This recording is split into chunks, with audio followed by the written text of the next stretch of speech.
Hello friends, I come here today and bring to you the second in our series of women poets. The first video we detailed the seminal work of Amrita Pritam. Today I am going to be talking to you about Anna Akhmatova, a Russian poetess. She was born in 1888 and died in 1966. If you look at the era, and I always stress this in my poetry sessions, that one has to look at the space-time of the poet to be able to understand why they wrote what they did, and to be also able to see the depth that their writing gets because of the times that they are living in. And it is not just a one-way relationship that the times bring this depth to their poetry, but they also, by the way they frame their situation in their words, by the way of their unique perspective, help us to understand the era, help us to understand the times, the socio-political reality in a wonderful way. Making it intelligible otherwise would be difficult. This is what poets do. So if you look at her time period, 1888 to 1966, she lives through the First World War. She lives through the Bolshevik Revolution in Russia, by way of which the Socialist Party comes to power. And then she lives through the Stalinist years, beginning in 1923, and finally also through the Second World War. So these are the life and times of this poet. She was born in a Russia where czars still ruled. And then the czars were overthrown by the Socialist Revolution, whose promise was soon lost as Stalin came to power in 1923 after Lenin's death, and then started the Stalinist era, which is known for the worst atrocities. She was gagged, or rather an order was issued against her writing poetry, banning her from writing poetry in about 1925. Her son was imprisoned twice, and one of these was during the Stalinist purge, during which people say more than 5 to 6 lakh people died in Russia. It was socialism on steroids, and Stalin took it to a level of dictatorship which no one had imagined that the socialist era could ever bring to humanity. She lives through all this, and her writing mirrors these situations very poignantly in her words. Also, one more important thing to understand with Anna is that she had a lot of personal losses. A lot of friends that she knew died within this era. Like I said, her son was imprisoned. Her husband also, though they had a very unhappy marriage, but he also had to suffer because of this regime. And all this brought her to such a level that whenever I read her works, first I see darkness. Then I see a sense of pride as well. And finally, there is hope too.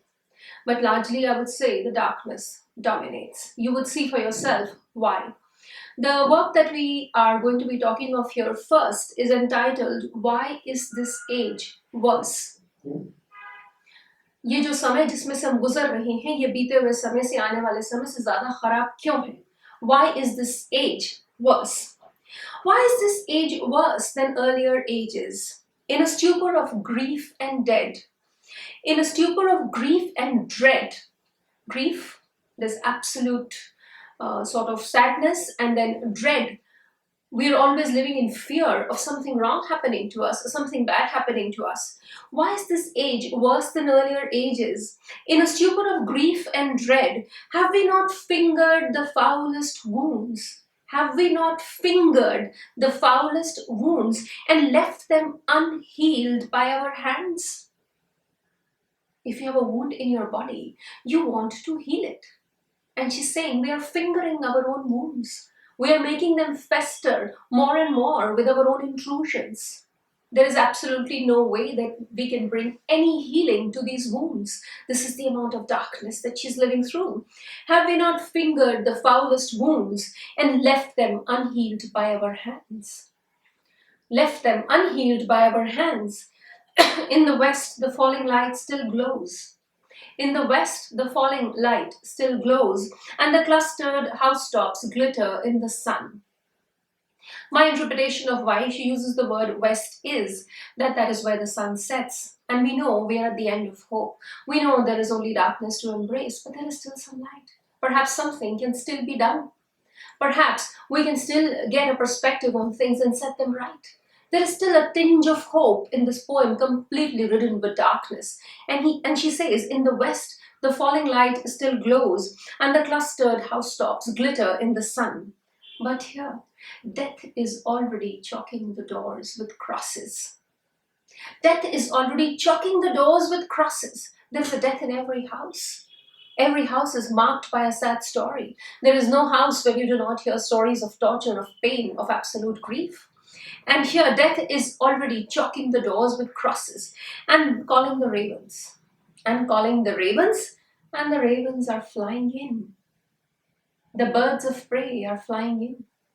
The birds that feed on the dead remains of mortal bodies are flying in.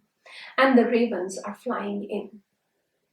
So to me, this first poem represents darkness, the darkness of the times that she lived in. The next piece of poetry that I'm going to read to you, to me, brings the notion of pride. Pride. Why do I say that? There is always this notion with people who are living through very bad times that the way they stand up to these circumstances, that the way they are audacious to see hope in the face of all darkness, gives them this sense of pride. And for speaking of pride, I'm going to read to you this poem. I'm not one of those who left their land. A lot of people fled Stalinist Russia because they couldn't bear the torture, because they couldn't bear this absolute ban on artistic freedom. So they fled Russia, they went to America, they went to various places so that they could pursue their careers there and not fear what would happen if they were not to follow the regime's orders. But Anna says that she stayed back.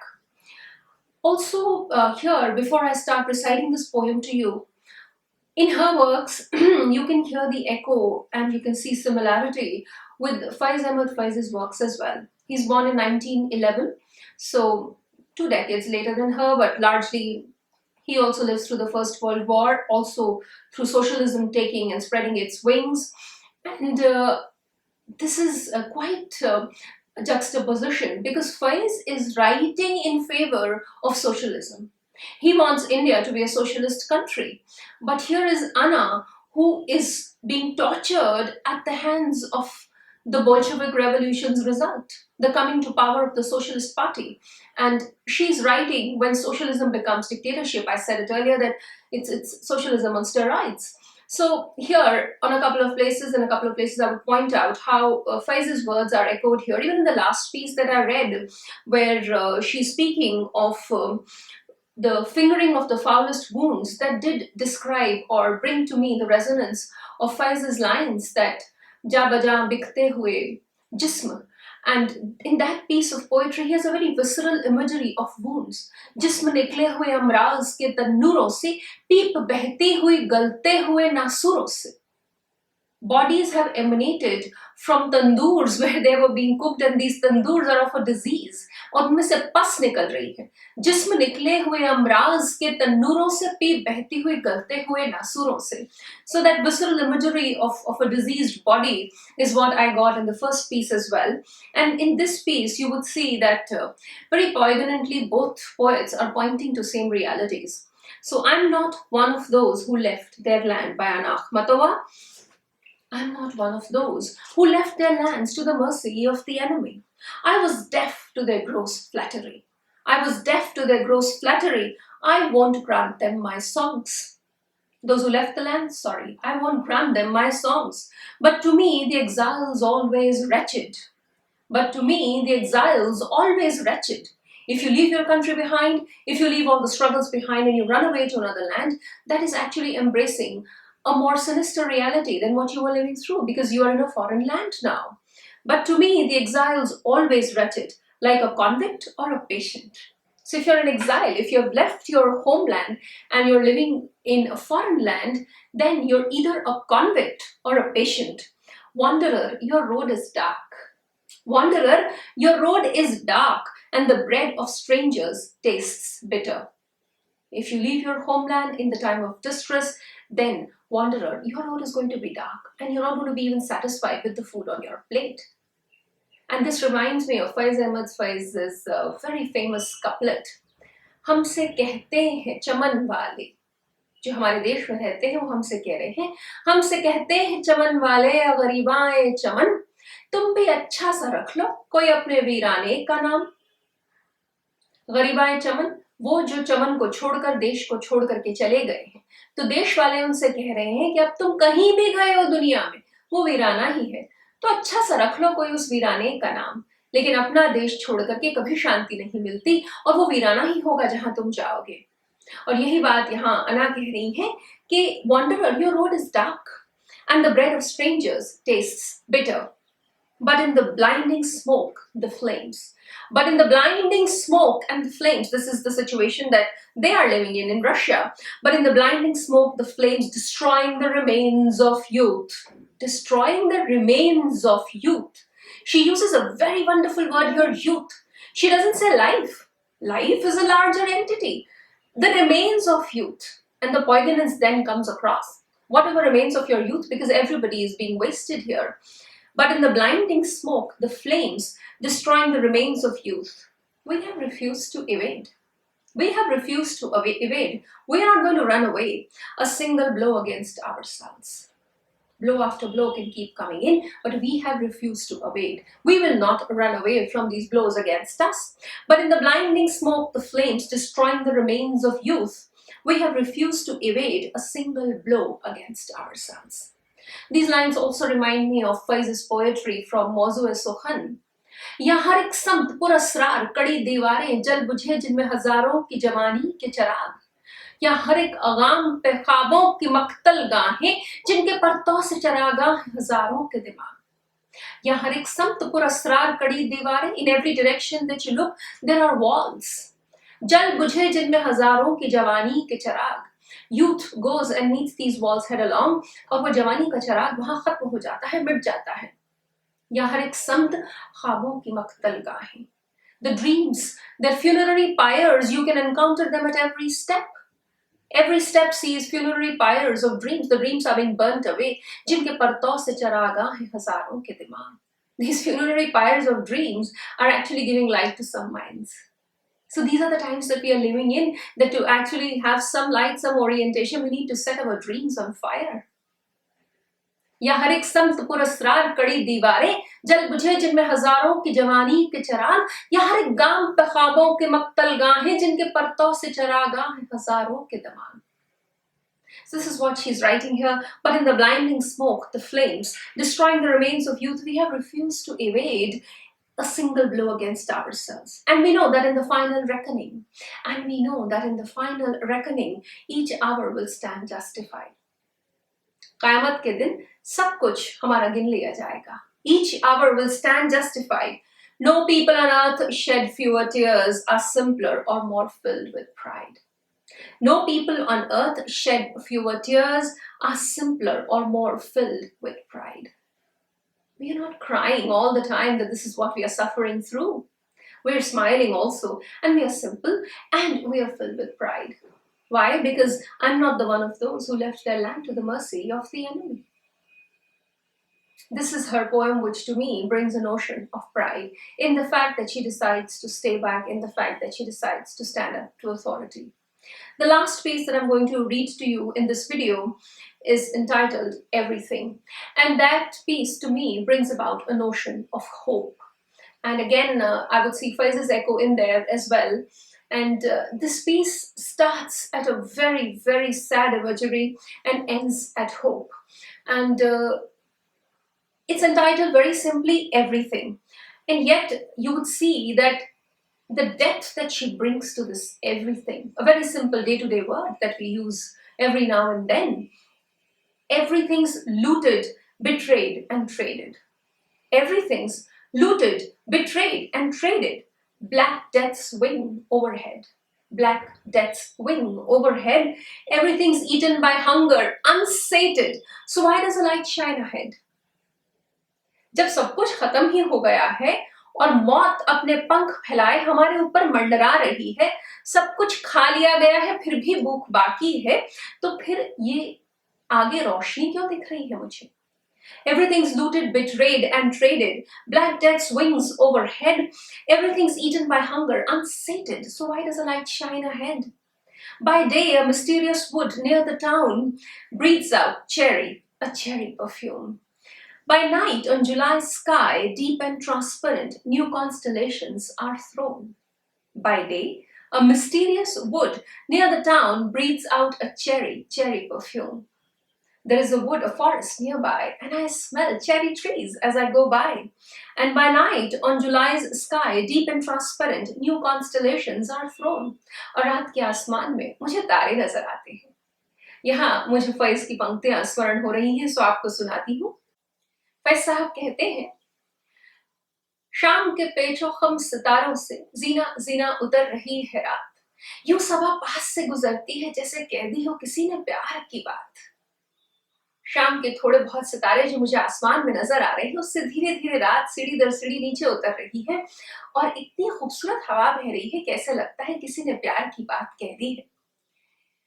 आगे जाकर के वो कहते हैं कि इतनी शीरी है ये शाम, तो जुल्म का कहर ढाने वाले कामरां हो सकेंगे आज न कल। अगर ये शाम इतनी खूबसूरत है तो जो हम पर जुल्म कर रहे हैं वो सफल नहीं हो सकते। यहाँ अना भी यही कर रही हैं, कह रही हैं कि पास में जो जंगल है, जब वहां से गुजरती हूँ तो मुझे चेरी के पेड़ों की खुशबू आती है। रात को जब जुलाई महीने के आसमान को मैं देखती हूँ तो मुझे उसमें खूबसूरत सितारे नजर आते हैं, कॉन्स्टलेशंस नजर आती हैं। तो देखिए, जो इंसान बुरे वक्त से गुजर रहा होता है वो उम्मीद कहाँ कहाँ ढूंढता है, और फिर जब प्रकृति को देखकर आपके अंदर उम्मीद जागती है तो लगता है कि नहीं, जो हम पर जुल्म ढा रहे हैं वो सफल नहीं होंगे, हम उन्हें हराने में सफल हो जाएंगे। तो देखिए, वो कहती हैं, by day a mysterious wood near the town breathes out a cherry perfume. By night on July's sky, deep and transparent, new constellations are thrown. And something miraculous will come. And something miraculous will come close to the darkness and ruin. And something miraculous would come close to the darkness and ruin. Something no one has known. Something no one has known. She stresses on no one. Though we have longed for it since we were children. Though we have longed for it since we were children. I have no idea what is going to come. I have no idea if there'll ever be a morning to this night that I'm living through. But since the time I was a child, we have been hoping for a day like this. And when I look at the July sky, when I smell the cherry trees as I pass the forest, yes, I do believe that something no one has known, and though we have longed for it since we were children, something miraculous will come close to the darkness and ruin. Something no one has known, though we've longed for it since we were children. जलवा गाहे विसाल की शम्माएं वो बुझा भी चुके तो क्या। जलवा गाहे विसाल, विसाल जब आपका यार से मिलन होता है। जलवा गाहे विसाल, वो खूबसूरत जलों से भरी हुई जगह जहां आपका यार से मिलन होने वाला है, जहां आपकी जिंदगी की सारी मुश्किलें खत्म होने वाली हैं। वहां की रोशनियों को अगर आपके दुश्मनों ने बुझा भी दिया है तो क्या। वहां जो रोशनी जल रही थी, जहां आपका मिलन होने वाला था, जहां आपकी सब मुश्किलें खत्म होने वाली थी, वहां की रोशनियों को, उस मंजिल तक जाने वाली राह की रोशनियों को अगर आपके दुश्मनों ने बुझा भी दिया तो क्या। जलवा गाहे विसाल की शम्माएं वो बुझा भी चुके तो क्या। चांद को गुल करें तो हम जाने।